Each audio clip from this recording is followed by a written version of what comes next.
Somewhere out in the Sierra Nevada mountain range lies a small hunting camp that's been there since the 1950s. Despite its fame, only a handful of people know exactly where this camp is. According to camp members, the fastest way to get to the site is by horseback, and it's approximately 8 miles, and it includes a 4,000-foot elevation gain. Ron Moorhead, who's one of the 4 original camp members, he wishes they could have kept it a secret. The only real drawback of the site was the large bear population, but they always had on them, and they built this shelter out of heavy fallen timbers that they could go inside. They'd be protected from the bears until they left. In late 1971, Ron came back to the camp with the other 3 founding members, and they were standing around the campfire when they started hearing a grunting sound not far away from them. The sound they heard, and it was so frightening, they almost fell over each other running to get inside of the shelter. It was like a whooping sound you would expect from an ape, except instead of a series of whoops, it was one loud whoop, and then another creature made a responding whoop. The men were inside of the shelter looking at each other like, what is that? And then their tone completely changes. It sounded like an imitation of a human language, but not human. After hours of these creatures running around the perimeter of their camp, they started whooping again and ran off. The next day, when the sun came up, the men were out of that camp as fast as they could. As soon as they got back to their homes, they didn't talk about it anymore, except Ron convinced the other 3 members to come with him back to the campsite. This time, Ron was going to bring an audio recorder, and he was going to try to capture some audio of these creatures. So the 4 men went back to the campsite, made this big fire. At some point in the evening, Ron said he heard footsteps running towards the camp. The 4 men sprint inside the shelter, and Ron turns on the audio recorder. Before you listen to this famous recording, Ron sent it to Dr. R. Lynn Curlin, who is a professor of electrical engineering at the University of Wyoming, and they concluded it's an authentic audio recording. Whatever was making the sounds could not have been a man, because their vocal range was dramatically higher and lower than that of a human.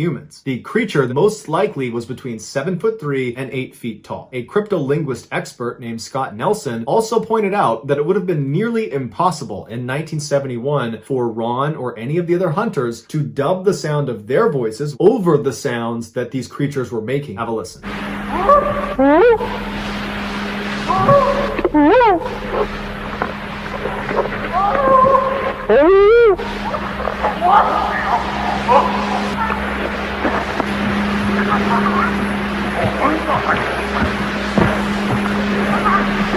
There's 2 of them across the creek at the big rocks.